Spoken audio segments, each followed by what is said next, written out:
মানুষ মানুষের অবস্থানকেই ভালোবাসে। মানুষ কখনোই মানুষের অন্তঃসত্ত্বাকে ভালোবাসে না। অবস্থান আপনার ভালো, আপনার পিছনে মানুষের অভাব থাকবে না।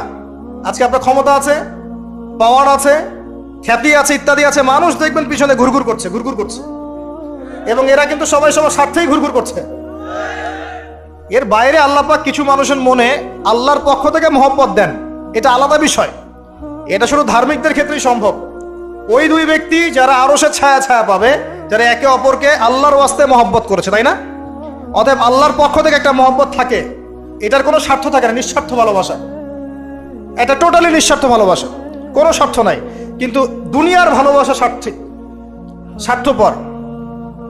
অবস্থানকে আপনাকে মূল্যায়ন করা হবে। আপন শুধু আল্লাহ পাক আপনার। আল্লাহর জন্যে যার যার হক তাকে তাকে দিয়ে দেন, নিজের হক আল্লাহর কাছে চেয়ে নেন, আপনি সুখে থাকবেন ইনশাআল্লাহ। এর চেয়ে কোনো ফিলোসফি নাই দুনিয়াতে সুখে থাকা। আপনি মানুষকে সন্তুষ্ট করতে পারবেন না। পরিবার, বাবা মা, ছেলে মেয়ে, বউ বাচ্চা, কাউকে সন্তুষ্ট করতে পারবেন না। 100% আপনি কাউকে সন্তুষ্ট করতে পারবেন না। সারা জীবন করে যাবেন, আপনার বিরুদ্ধে অভিযোগ থেকেই যাবে। আল্লাহ পাক অপেক্ষা করছেন আপনার জন্য। আপনি কখন তওবা করে তার দিকে ফিরে আসবেন, দেন আল্লাহ পাক আপনাকে মাফ করে দিবেন ইনশাআল্লাহ। আল্লাহ পাক বলেছেন, শোনেন, ইল্লা মান তাবা, যে অনেক গুনাহ করেছে, শিরক করেছে, জিনা করেছে, মদ খেয়েছে, বেদাত করেছে, হারাম খেয়েছে, আল্লাহ পাকের অবাধ্য হয়েছে, নামাজ পড়ে নাই, যাকাত দেয় না, ইত্যাদি ইত্যাদি অনেক অন্যায় করেছে, একদিন তওবা করে ফিরে এসেছে। আল্লাহ পাক বলছেন, ইল্লা মান তাবা, যে ব্যক্তি তওবা করে ফিরে আসলো, ওয়া আমানা, এবং ঈমান নিয়ে আসলো, ওয়া আমিলা আমালান সালিহান, এবং এখন থেকে সৎ আমল করা শুরু করলো, হোক সে নারী বা পুরুষ, যে কেউ, যে কোনো বয়সের, যে কোনো বর্ণের, যে কোনো ভাষার, যে কোনো দেশের, এগুলো কিচ্ছু যায় আসে না আল্লাহ পাকের। ইন্নাল্লাহা লা ইয়ানজুরু ইলা আজসামিকুম ওয়ালা ইলা সুওয়ারিকুম ওয়ালাকিন ইয়ানজুরু ইলা কুলুবিকুম ওয়া আমালিকুম। আল্লাহ পাক শুধু কলব দেখেন, আমল দেখেন, রক্ত মাংস বর্ণ এগুলো দেখেন না। আল্লাহ পাক ফিরে এসেছে, আমল, ঈমান এনেছে, আমল সালেহ করেছে। আল্লাহ পাক বলেন, উলাইকা, এরাই তারা, ইউবাদদিলুল্লাহু সাইয়্যাতিহিম হাসানাত, এরাই সেই ব্যক্তি যাদের সমস্ত গুনাহকে আমি আল্লাহ নেকি দিয়ে পরিবর্তন করে দেব। আল্লাহ অপেক্ষা করছেন আপনার জন্য। আপনার কাছে আসার গল্পটা হোক আল্লাহর কাছে আসার গল্প। এই জেনার কাছে আসার গল্প দিয়ে কোনো লাভ নাই। আল্লাহ পাক যেটা বলেছেন, লা তাকরাবু জিনা, জিনার কাছেও যেও না। আপনি দেখবেন এখন বলা হচ্ছে জেনাটাই হচ্ছে কাছে আসার গল্প। আমি বলি শোনেন, নিমের ডাল দিয়ে দাঁত মাজেন, নিম গাছের ডাল আছে না, নিমের ডাল দিয়ে দাঁত মাজেন, এই পেস্ট ছেড়ে দেন, বয়কট করে ফেলেন, দেখবেন কয়দিন পর ক্ষমা চাবে যে ভুল হয়ে গেছে, আমরা এগুলা অ্যাড বানাবো না। আমরা যে নরম সরম মানুষ, কোনো ইনিশিয়েটিভ নিতে পারি না, এই জন্য চড়া হয়ে বসে থাকি। প্রতিটা সেক্টরেই দুর্নীতি চলছে। এই যে কাছে আসার গল্পের নাম দিয়ে মানুষকে জানা করাচ্ছে। যুবক যুবতী স্কুল লাইফ থেকে মাহরাম, গায়রে মাহরাম, এই গায়রে মাহরামের সাথে স্কুল লাইফ থেকে শুরু হয়। স্কুল লাইফে পড়ছে ক্লাস 8, 9, 10। ক্লাস 8, 9, 10 এর মেয়েরা, ছেলেরা এখন অ্যাডাল্ট। এরা এমন কিছু করে যে আপনার কল্পনাও নাই। এই বয়সেও তো সব পাপ করা শেষ। এগুলো সাক্ষী আপনারাই, আমার উপর আমাকে ভালো মন্দ বলেন না, এগুলো সাক্ষী আপনারা নিজেরাই। নিজেদের ঘরগুলো দেখেন। আর সবচেয়ে বড় কথা হচ্ছে, ঘরের মানুষ কিন্তু কথা শোনে না। দেখবেন আপনি সারা দুনিয়ায় দিন কায়েম করে ফেলছেন, দিনটা, আর আপনার ঘরটা হচ্ছে নূহ আলাইহিস সালামের মতো। দেখবেন বউ কথা শোনে না, স্বামী, ছেলে কথা শোনে না। এটাই বাস্তবতা। কিন্তু নূহ আলাইহিস সালামের ঘটনা মনে নাই? 950 বছর দাওয়াত দিয়েছেন, শেষে গিয়ে বলেছেন, রব্বি আন্নী মাগলুবুন ফান্তাসির, আল্লাহ আমি পরাজিত হয়ে গেছি, আমাকে সাহায্য করো, আমি আর পারছি না। আল্লাহ পাক আযাব নাজিল করে দিলেন, তিনি পার হয়ে গেলেন না। ছেলে পার হয় না, ছেলে বলে আমি পাহাড়ে উঠে যাব, পাহাড় আমাকে সেভ করবে। নূহ আলাইহিস সালাম বলছেন, আজকে কেউ সেভ করতে পারবেন না আল্লাহর আযাব থেকে। একটু পরে একটা ঢেউ এসে বাপ বেটার মাঝখানে পার্থক্য করে দিল, ছেলে ডুবে মরে গেল। তার স্ত্রী পর্যন্ত ঈমান নিয়ে আসলো না। আল্লাহর কাছে হাত তুলে দোয়া করছেন, আল্লাহ আমার ছেলে, আমার আহাল, আমার পরিবার। আল্লাহ ধমক দিয়ে বলছেন যে লাইসা মিন আহলিক, সে তোমার পরিবারের কেউ না। দেখবেন আপনি মাশাআল্লাহ দিনদার, আপনার ভিতরে ইসলাম এস্টাবলিশ করা ডিফিকাল্ট। কারণ মানুষ এখন খুব ব্যক্তি সচেতন, নিজের মনে যা চাবে সেটাই করবে। আর আনুগত্যকে তারা দাসত্ব মনে করে। কথা বুঝেন? আনুগত্য করাকে দাসত্ব মনে করে। আমি দাসত্ব করব কেন? আল্লাহ এবং তার রাসূল এবং স্বামী পরিবার কর্তাদের আনুগত্যটাকে তারা দাসত্ব মনে করে। অতএব সুখে থাকার মূল মন্ত্র এটাই আপনার, যার যার হক তাকে তাকে দিয়ে দেন, নিজের হক আল্লাহর কাছে চেয়ে নেন, আপনি সুখে থাকবেন ইনশাআল্লাহ। আল্লাহর জন্য বাঁচেন, আল্লাহর জন্য খান, আল্লাহর জন্য পড়েন, আল্লাহর জন্য দিন কায়েম করেন, আল্লাহর জন্য আপনি ইবাদত করেন, আল্লাহর জন্য মারা যান, ইনশাআল্লাহ আল্লাহ আপনাকে জান্নাত দিবেন। আর আল্লাহর কাছে আমরা সবাই একা একা ফিরে যাবো। ইন্না লিল্লাহি ওয়া ইন্না ইলাইহি রাজিউন। একা একা একজন একজন করে হিসাব নেবেন আল্লাহ পাক। তখন আমার সাথে কেউ থাকবে? আপনার সাথে কেউ থাকবে? ইন্তেকালের পরে 40টা দিন অপেক্ষা করেন না, মানুষ মনে রাখে? রাখবে না, কাউকে রাখবে না। এটাই দুনিয়ার বাস্তবতা। দুনিয়া বড় নিষ্ঠুর। আর এগুলোর বাস্তবতা আপনারা যত দিন যাবে তত দেখবেন, উপলব্ধি করবেন। একদম কাঠামো ভেঙে যাবে, ফ্রি মিক্সিং দিয়ে, হারাম রিজিক দিয়ে, আপনার এই যে অপসংস্কৃতি দিয়ে পরিবারের কাঠামোই ভেঙে যাবে, সমাজের কাঠামো ভেঙে যাবে। মানুষ দেখবেন আত্মহত্যা করে মারা যাবে বেশি বেশি। বাবার খোঁজ নিবে না সন্তান। কিয়ামতের আলামত আছে, আনতালি দালামাতু রাব্বাতুহা। দাসী মনিবকে জন্ম দিবে, মা বাবার সাথে দাস দাসীর মতো আচরণ করা হবে। টাকার জন্য, সম্পদের জন্য মানুষ ভাইকে হত্যা করবে, বোনকে হত্যা করবে, ছেলে ছেলে বাবাকে হত্যা করবে, মাকে হত্যা করবে। এগুলো সব কিয়ামতের আলামতের হাদিস। এগুলো আপনি বাস্তবতা মিলিয়ে দেখেন, 100% মিলে যাবে। এগুলো চলছে এখন। এই জায়গায় আমি বলবো আত্মকেন্দ্রিক হন। একটা আয়াত শোনাচ্ছি আপনাকে, আমার খুব পছন্দের একটা আয়াত। ইয়া আইয়ুহাল্লাযীনা আমানু, হে মুমিনগণ, আলাইকুম আনফুসাকুম। নিজের নফসের খবর নাও আগে। নিজের নফসের খবর নাও, নিজে ঠিক হও। মান লা ইয়াদুররুকুম মান দাল্লা ইন ইহতাদাইতুম। যারা পথভ্রষ্ট হয়ে যাচ্ছে বা গেছে, এদের পথভ্রষ্টতা তোমাদের কোনো ক্ষতি করবে না যদি তোমরা হেদায়েতের উপর থাকো।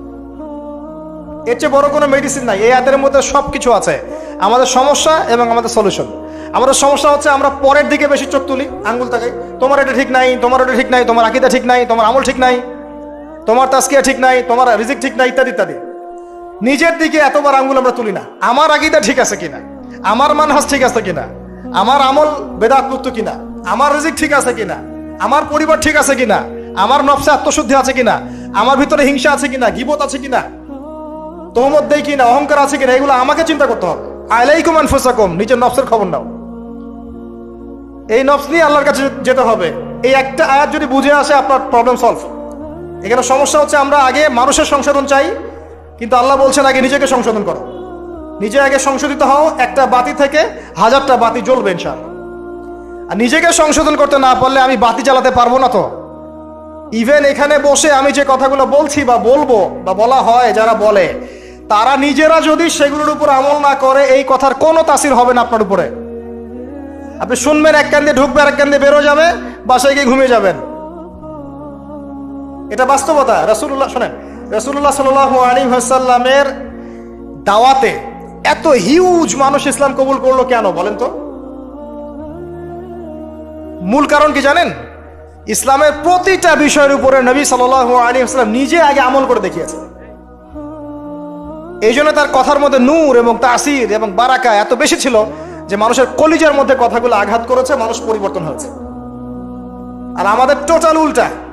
এইখানে বসবো, এই ধরনের জায়গায় যারা বসি তাদের এক শ্রেণীর কথা বলছি, সবাই না। এখানে অনেক মানুষ আছেন যারা আল্লাহওয়ালা এবং যারা বেশি ভাইরাল না, যারা এত সেলিব্রিটি না। রাতের বেলা তাহাজ্জুদ পড়ছেন, দেখেন কোন মাদ্রাসায় খেদমত করছেন, এমন কিছু করছেন যাদেরকে কেউ চেনে না আল্লাহ ছাড়া, তারা আল্লাহর কাছে সেলিব্রিটি। এখানে টোটালি উল্টা। আমরা বলি যেটা, সেটা নিজেরা করি না, আর সেটা করি যা বলি না। আমি আপনাদেরকে বলি, আমি যা জানি তা 30-40% আমি আপনাদেরকে বলতে পারি না, ভয়ে বলি না। আর আমি যা বলি তার 100%-এর মনে হয় 50-60-70% আমি করতে পারি না। নিজেদেরকে নিয়ে শঙ্কিত আমরা যে কি হবে। তো এই আয়াতের উপর আমল ছাড়া আমাদের কোনো গতি নাই। ইয়া আইয়ুহাল্লাযীনা আমানু, হে মুমিনগণ, আলাইকুম আনফুসাকুম, নিজের নফসের খবর নাও।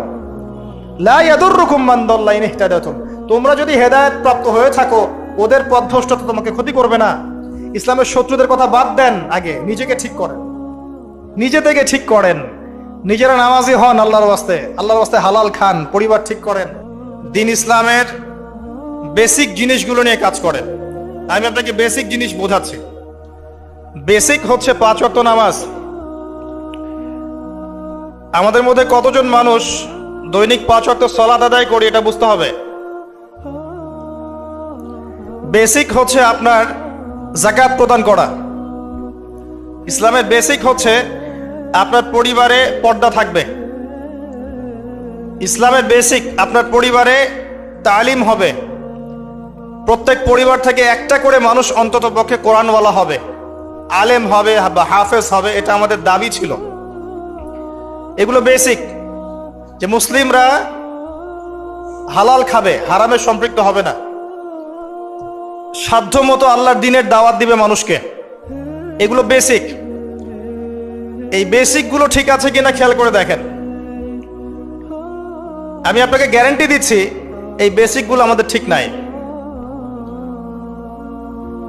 এমন পরিবার খুঁজে পাবেন না যে পরিবারের মধ্যে অলমোস্ট 100% মানুষ 5 ওয়াক্ত নামাজ পড়ে। এখন এই যুগে খুঁজে পাওয়া দুষ্কর, ইল্লা মাশাআল্লাহ। এমন পরিবার আপনি খুঁজে পাবেন না যেখানে দেখবেন প্রত্যেক সদস্য কোরআন তেলাওয়াত করতে পারে, ইল্লা মাশাআল্লাহ, বা কোরআনের হাফেজ বা আলেম হয়েছে, খুব কম।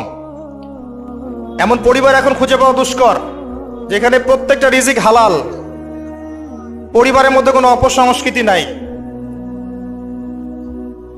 পরিবারের মধ্যে ফ্রি মিক্সিং নাই, সুদ নাই, হারাম টাকা আসছে না, বেপরদামি নাই। পরিবারের ছেলেমেয়েরা আল্লাহর ওয়াস্তে আল্লাহর লাইনে পড়াশোনা করছে, দ্বীনের খেদমত করার চেষ্টা করছে। এমন পরিবার খুব রেয়ার। যখন বেসিক ঠিক থাকবে না তখন বড় বড় স্বপ্ন দেখে আসলে কোনো লাভ নাই। একটা বিল্ডিং নির্মাণ করতে চান, তার বেস যদি ঠিক না থাকে তাহলে আপনি 10-20 তলার স্বপ্ন দেখে আসলে কোনো ফায়দা নাই। এর পরেও আছে যারা দ্বীনের রিপ্রেজেন্টেটিভ, তাদের মধ্যে আপনি দেখবেন ভিতরে দ্বীন নাই। বাইরে যদিও মনে হয় যে দ্বীন দিয়ে ভর্তি, ভিতরে আসলে দ্বীনের কোনো বালাই নাই, ইল্লা মাশাআল্লাহ। আবার আপনি দেখবেন যারা ধর্মতাত্ত্বিক ক্ষেত্রে জাতিকে দিক নির্দেশনা দিবে, এরাই শতটা বিভক্ত 1000টা দলে, এবং প্রত্যেকেই বলছে যে আমি হক, বাকি সবাই বাতিল। সিচুয়েশন খুব ক্রিটিক্যাল। এর উপরে আবার আছে সামাজিক অবক্ষয়, এর উপরে আবার আছে রাজনৈতিক সমস্যা, তার উপরে আবার আছে বৈশ্বিক ওয়ার্ল্ড অ্যাফেয়ার্সের প্রবলেম এবং ইকোনমিক স্যাংশন, অর্থনৈতিক দাসত্ব। সব মিলে বিশ্বের অবস্থা ভালো না। এখানে তৃপ্তির ঢেকুর তোলার কোনো সুযোগ নাই যে সবকিছু সুন্দরভাবে চলছে, আসলে তা নয়। এখন প্রথমত দৃষ্টিভঙ্গির কথা বলবো। দৃষ্টিভঙ্গি পরিবর্তন না করতে পারলে সমস্যা আছে। বাস্তবিক হন, প্র্যাকটিক্যালে মুসলিমদের অবস্থা আসলে ভালো না।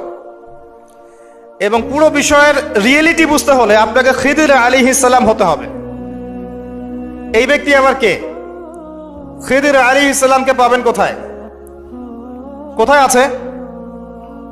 সূরা কাহফে আছে। নবী মুসা আলাইহিস সালাম প্রশ্ন করছেন, নৌকাটা কেন ফুটা করলেন? নবী মুসা আলাইহিস সালাম প্রশ্ন করছেন, এই বাচ্চাটাকে কেন হত্যা করলেন? নবী মুসা আলাইহিস সালাম প্রশ্ন করছেন, দেয়ালটা কেন নির্মাণ করলেন?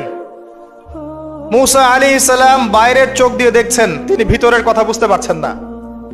কিন্তু খিদির আলাইহিস সালাম আল্লাহর নূর দিয়ে দেখছেন, তাই তিনি দূরদর্শিতার সাথে দেখতে পাচ্ছেন প্রতিটা ঘটনার পিছনের কারণ কি। যদি নৌকা ফুটা না করতেন তাহলে জলদস্যু নিয়ে যেত। যদি বাচ্চাটাকে হত্যা না করতেন, এই বাচ্চা বড় হয়ে অনেক বড় কাফের হতো। যদি এই দেয়াল নির্মাণ না করতেন, এই দেয়ালের নিচে রাখা সঞ্চিত সম্পদ এতিম বালকরা পেত না। ঘটনা কি পড়েছেন কখনো? এই ঘটনা কারা কারা পড়েছেন? হাত তোলেন দেখি। এই হচ্ছে বাস্তবতা, হাত নামান। এই ঘটনাটা একটা আপনাকে এপিস্টিমোলজি দিবে। এপিস্টিমোলজি মানে হচ্ছে জ্ঞানতাত্ত্বিক দর্শন। এটা একটা ফিলোসফিক্যাল থট, জ্ঞানতাত্ত্বিক দর্শন, এপিস্টিমোলজি, জ্ঞান তত্ত্ব। মুসা আলাইহিস সালাম বাইরের চোখ দিয়ে দেখছেন। এখনকার পুরো বিশ্বের এডুকেশনাল ফিলোসফিটা এরকমই, সবাই বাইরের চোখ দিয়ে দেখতে চায়, কিন্তু খিদির আলাইহিস সালাম ভিতরের চোখ দিয়ে দেখতেন।